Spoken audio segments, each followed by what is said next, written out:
नमस्कार दोस्तों, स्वागत है आपका आज के नए भूतिया एपिसोड में। मैं आशा करती हूँ कि आप सब लोग ठीक होंगे। दोस्तों, आज मैं आपके सामने एक ऐसे श्रापित गांव की कहानी लेकर आई हूँ जो पूरे 200 सालों से वीरान है। दोस्तों, कहा जाता है कि इस गांव के 84 गांव के लोग एक ही रात में पूरा गांव छोड़कर भाग गए थे।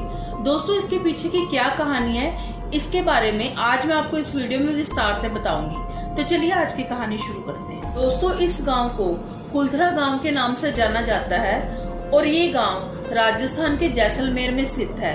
ये दुनिया का बहुत ही भूतिया गांव है जो कि 200 सालों से वीरान है। इस गांव के पीछे की कहानी ये है कि यहाँ पे एक ही रात में पूरे 84 गांव यहाँ गांव छोड़कर चले गए थे।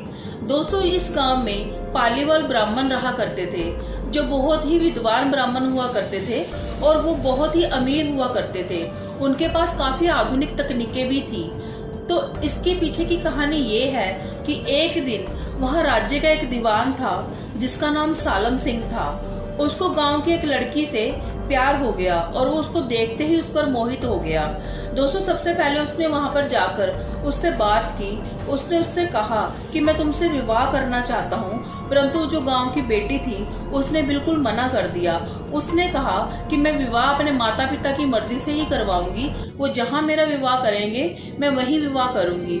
इतना कहकर वो वहां से चली गई और उसके बाद सालम सिंह उस लड़की के पिता के पास उनके घर चला गया और उनके घर जाकर उसने उनके पिता से अपनी पुत्री का विवाह कराने का आग्रह किया, लेकिन उनके पिता ने बिल्कुल ही मना कर दिया क्योंकि उन्हें लगा था कि वो उनकी पुत्री के योग्य नहीं है। तो इससे सालम सिंह को बहुत ज्यादा क्रोध आया और वहां से उठकर वो अपने राज्य में चला गया।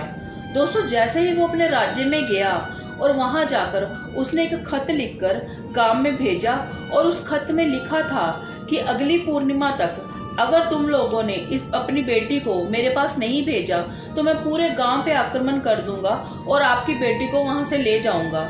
दोस्तों, इतना सुनते ही गांव के सभी लोग बहुत ज्यादा डर गए और उसके बाद गांव में एक पंचायत बिठाई गई। पंचायत में ये फैसला हुआ कि हम अपनी बेटी की इज्जत बचाएंगे और इस गांव वालों की रक्षा करेंगे। तो दोस्तों, इस फैसले के बाद एक ही रात में सब लोगों ने गांव छोड़ने का निश्चय कर लिया और जो लोग गांव नहीं छोड़ना चाहते थे उन्होंने वहीं पर आत्महत्या कर ली। दोस्तों, गांव छोड़ते वक्त उन पालीवाल ब्राह्मणों ने ये श्राप दे दिया कि अगर इस गांव में हम नहीं बसे तो इस गांव में कोई भी नहीं बसेगा। तब से ये गांव बिल्कुल वीरान पड़ा है।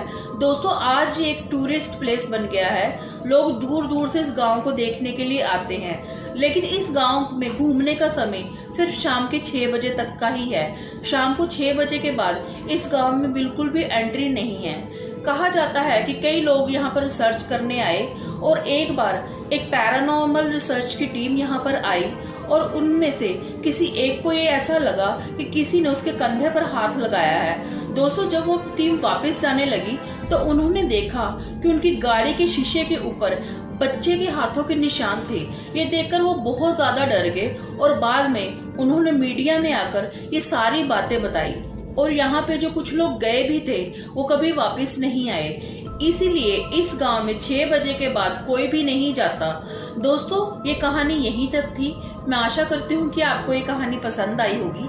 अगर आपको ये कहानी पसंद आई है तो नीचे कमेंट करके जरूर बताइएगा और अगर आपने अभी तक मेरे चैनल को सब्सक्राइब नहीं किया है तो कृपया करके मेरे चैनल को सब्सक्राइब कीजिए, मेरी वीडियो को लाइक कीजिए और शेयर कीजिए। तब तक के लिए मैं खुशी शर्मा आपसे विदा लेती हूँ। मिलते हैं आपको एक नई वीडियो के साथ। तब तक के लिए आपका बहुत बहुत धन्यवाद।